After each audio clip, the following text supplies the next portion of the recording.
Assalamualaikum warahmatullahi wabarakatuh. Perkenalkan, saya Aisyah Nurjana dengan NIM 20080763031 dari Prodi Pendidikan Kimia, Fakultas Sains dan Teknologi UIN Wali Songo Semarang. Di sini saya mereview sebuah artikel mengenai Systematic Analysis and Nanoscale Chemical Imaging of Polymers Using Photothermal Induced Resonance (AFMIR) Infrared Spectroscopy.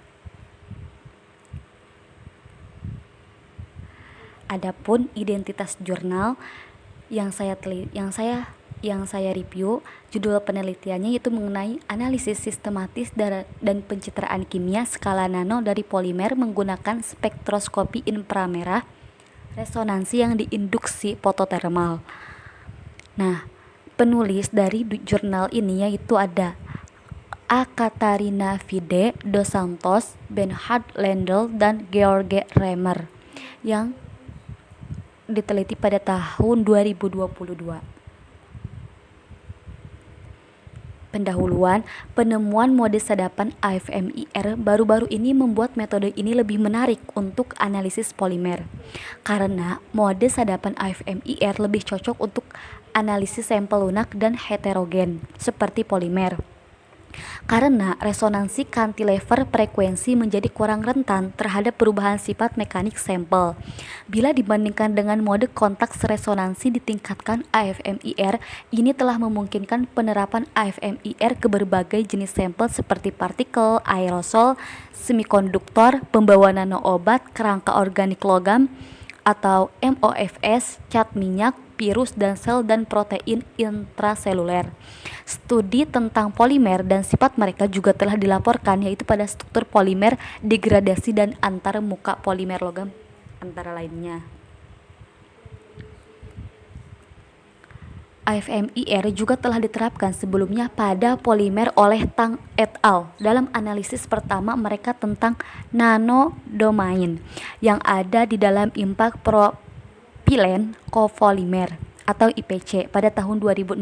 Nah, pada tahun 2018, para peneliti melengkapi analisis ini dengan menyimpulkan bahwa komposisi inti dalam morfologi partikel ini, karet cangkang khas polimer ini tergantung pada kondisi polimerisasi dan dapat berupa PE atau PP.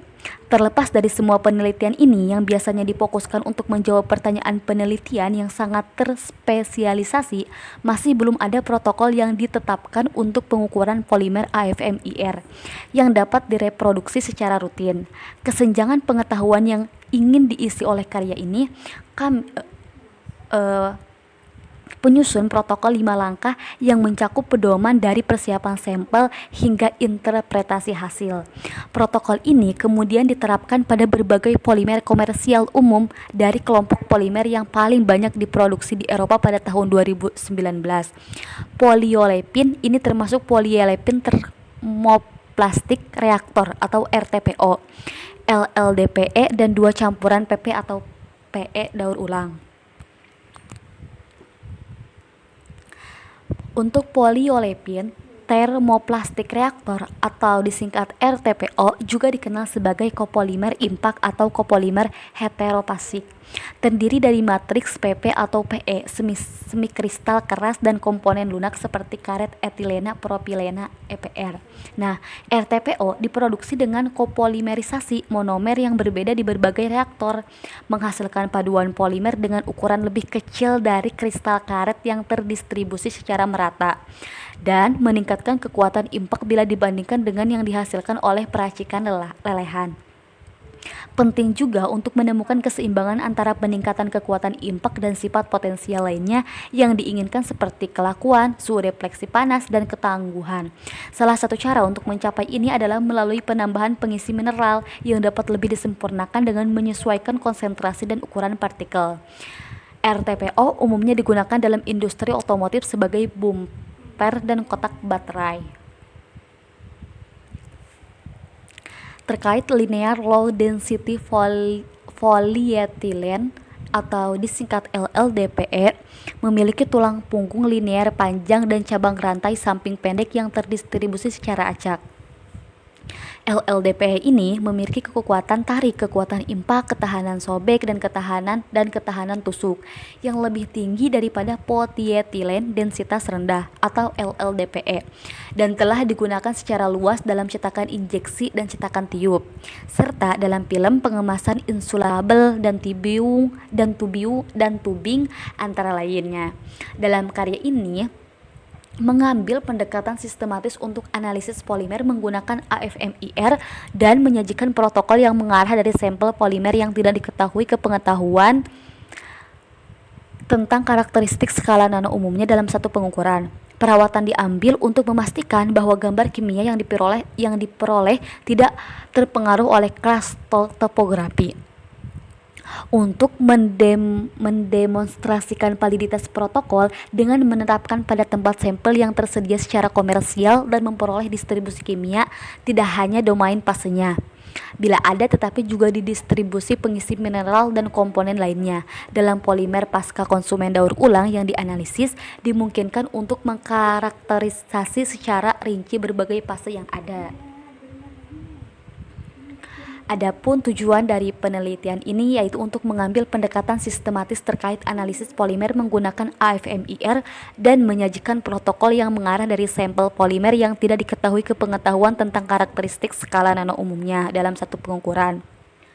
Maka perawatan tersebut diambil untuk memastikan bahwa gambar kimia yang diperoleh tidak terpengaruh oleh cross topografi.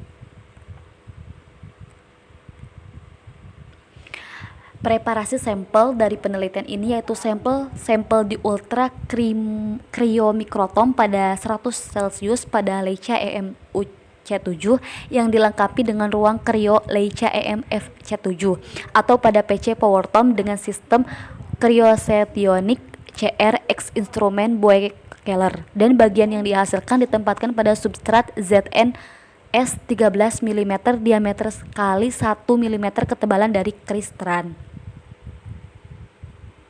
Bahan yang digunakan yaitu bahan HIFAX CA7442A dari LyondellBasell, RTPO polipropilen yang tersedia secara komersial, dan LL6101 dari ExxonMobil, LLDPE yang tersedia secara komersial disediakan oleh Omya.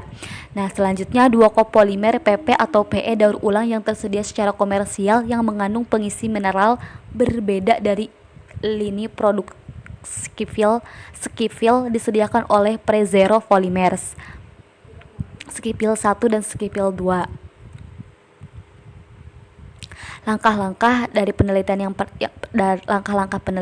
yang pertama itu spektroskopi spek IR tengah dari sampel, kemudian persiapan sampel, kemudian memperoleh beberapa spektrum AFMIR dalam kisi. Setelah daftar bilangan gelombang yang diinginkan telah dikompilasi, gambar-gambar diambil pada masing-masingnya. Langkah terakhir yaitu melibatkan interpretasi data yang diperoleh. Langkah-langkah ini akan dibahas lebih lanjut di pembahasan dan hasil dan pembahasan. Nah, di hasil dan pembahasan, langkah pertama dari protokol ini memerlukan pemahaman umum tentang spektroskopi spek IR tengah dari sampel. Nah, dalam penelitian ini memilih untuk mengambil spektrum ATR curah tunggal untuk mendapatkan gambaran umum tentang pita yang ada di setiap bahan. Namun, jika ada sumber informasi lain yang mapan pengalaman sebelumnya, tabel penugasan pita, spektrum referensi, mereka dapat digunakan sebagai gantinya. Dengan demikian, pengambil spektrum baru dari setiap bahan adalah opsional tetapi tidak disarankan. Informasi yang diperoleh juga akan terbukti berguna dalam langkah pengoptimalan akhir yang diperlukan untuk memulai pengukuran AFMIR saat menggunakan larik ECL ke ICL, di mana pengetahuan tentang pita serapan itu sendiri di berbagai wilayah spektrum. Satu untuk setiap chip EC-QCL yang digunakan diperlukan untuk penyelarasan akhir dari sumber laser IR tengah. Karena resolusi spasial yang sangat berbeda dan dicapai dalam IR medan jauh dan AFMIR, tidak ditemukan keuntungan dalam mengambil gambar area sampel yang sama menggunakan Microsoft IR medan jauh. Di sini terdapat sebuah grafik di mana grafik ini menjelaskan bahwa dalam grafik tersebut perbandingan spektrum ATR curah baris atas dan spektrum AFM-IR baris bawah yang diperoleh di lokasi berbeda untuk LLDPE, AC, dan RTPO-BD. Spektrum IR AFM dinormalisasi dengan intensitas pita tersebut. Kemudian pembahasan selanjutnya. Langkah kedua mengenai gambar dari topografi dan fase. Nah, pada langkah kedua ini, persiapan sampel merupakan langkah penting untuk memastikan pengukuran yang berhasil. Sampel polimer harus dipotong dengan mikrotom ultra kiro di bawah suhu transisi gelasnya untuk menghindari pengolesan menjadi beberapa bagian dengan ketebalan submikron. Seperti pada bagian yang lebih tebal, saturasi sinyal dapat terjadi. Selanjutnya, pilihan substrat reflektif, misalnya emas, akan memiliki pengaruh yang bergantung pada panjang gelombang pada spektrum yang diperoleh. Oleh karena itu, merekomendasikan penggunaan substrat transparan IR non-reflektif seperti Ca, F2, atau ZNSE. Substrat ini tersedia secara komersial sebagai jendela optik bagian awal. Nah, dari pengukuran AFM IR adalah pengukuran AFM topografi untuk sampel polimer. Mode penyadapan lebih disukai daripada mode kontak karena mengurangi kemungkinan kerusakan sampel karena interaksi ujung sampel yang lebih lemah. Nah, di sini terdapat sebuah grafik gambar grafik lagi di mana perbandingan spektrum ATR massal dan spektrum AFM IR yang diperoleh di lokasi yang berbeda. Untuk A, C, E skipil 1 dan B, D, F itu termasuk skipil 2, dan C dan E dan D dan F sesuai dengan spektrum yang sama tetapi dengan skala yang berbeda. Spektrum AFM-IR dinormalisasi dengan intensitas pita. Puncak pada 1263 cm hadir di semua sampel yang dianalisis dan telah dikaitkan dengan kontaminasi minyak silikon dari ujung cantilever AFM komersial. Nah, pada gambar 1 dan gambar kedua, contoh dari sampel lebih kompleks mungkin memerlukan analisis chemometrik seperti pengelompokan atau PCA untuk memfasilitasi identifikasi fitur utama. Nah, pada gambar pertama dan gambar kedua ini menggambarkan bagaimana pemilihan bilangan gelombang yang relevan dapat dilakukan. Dalam kasus LLDPE gambar pertama, A dan C keuntungan AFM-IR dibandingkan PTIR massal terlihat jelas karena dari spektrum yang diperoleh di dua lokasi berbeda dimungkinkan untuk mengidentifikasi polimer itu sendiri secara terpisah. Oranye dan CaCO3 biru dan dengan puncak pada 1427 cm. Pengisi juga untuk RTPO gambar yang pertama tadi, B dan E dimungkinkan untuk memisahkan lokasi.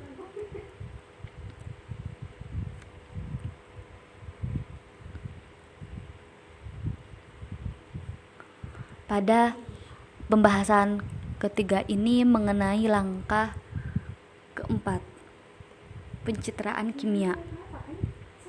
Setelah wilayah yang diinginkan dipilih dan gambar AFM diperoleh, langkah selanjutnya adalah memperoleh beberapa spektrum AFM-IR dalam kisi. Nah, dalam karya ini telah menggunakan kisi-kisi 4x4 yang mencakup area 10x10 dicitrakan.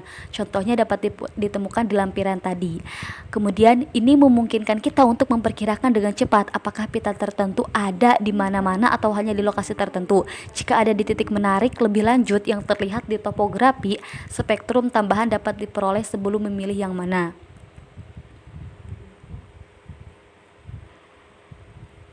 Di sini terdapat sebuah gambar di mana peta topografi dan kimia dari sampel yang dianalisis untuk bilangan gelombang yang dipilih untuk setiap sampel yang dianalisis. Nah, di sini ada ungu sesuai dengan rasio pita yang sesuai dengan getaran deformasi CH2 dan deformasi sistematis gugus CH3.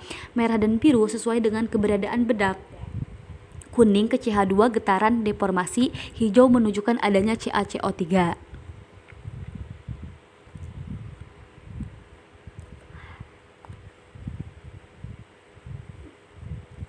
Langkah selanjutnya yaitu setelah daftar bilangan gelombang yang diinginkan telah dikompilasi, gambar diambil pada masing-masingnya.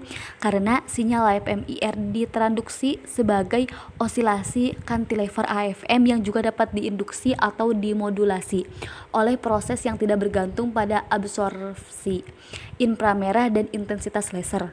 Penting untuk memastikan bahwa amplitudo AFM-IR secara signifikan di atas level tersebut. Artefak cara mudah untuk memastikan adanya dengan mengumpulkan gambar AFM-IR tiruan dengan sinar laser yang diblokir.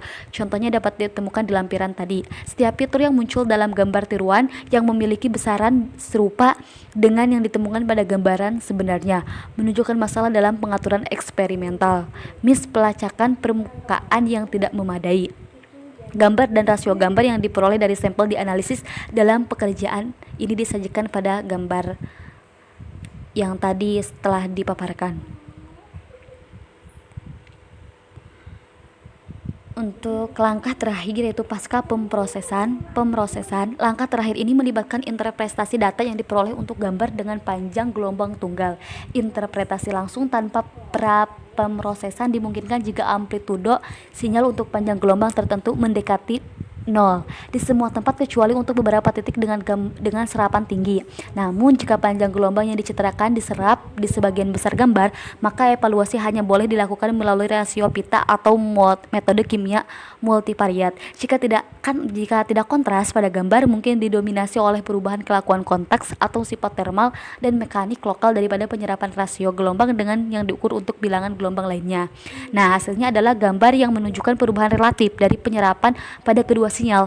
Rasio harus tidak terpengaruh oleh sifat sampel independen panjang gelombang karena ini tidak tergantung pada panjang gelombang. Adapun kesimpulan dari jurnal ini yaitu merupakan sebuah protokol untuk identifikasi cepat dan handal dari struktur nano dan komposisi kimia sampel polimer yang tidak diketahui dijelaskan. 4 sampel polimer komersial yang berbeda. Nah, 2 terbuat dari bahan murni dan 2 terbuat dari daur ulang. Dianalisis menggunakan protokol yang dikembangkan. Ini memungkinkan pemetaan di distribusi partikel karet cangkang inti dari RTPO dan di distribusi pengisi di LLDPE.